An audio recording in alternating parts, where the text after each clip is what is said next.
معلومات کامل درباره مریضی اسهال. اسهال چی هست؟ حالتی است که در آن پر چندین بار در روز مدفوع شل یا مایع دارد. این حالت ممکن است کوتاه مدت یا طولانی مدت باشد.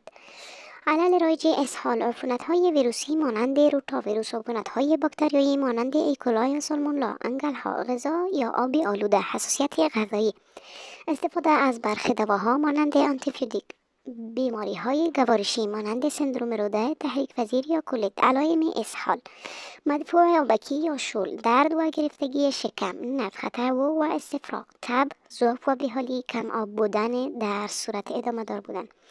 راه‌های پیشگیری: شستن درست دستها با آب و صابون، نوشیدن آب پاک و تصفیه شده، پختن کامل غذا، نگهداری درست مواد غذایی، واکسیناسیون برای برخی ویروس‌ها مانند روتاویروس برای اطفال. درمان خانگی: نوشیدن زیاد مایعات، آب صوف یا ORS، رژیم غذایی سبک، برنج، موز، نان تست، سیب، استراحت کافی. در صورت وخامت مراجعه به دکتر. برای معلومات بیشتر لایک و سابسکرایب از یادتان نرود. با ما باشید.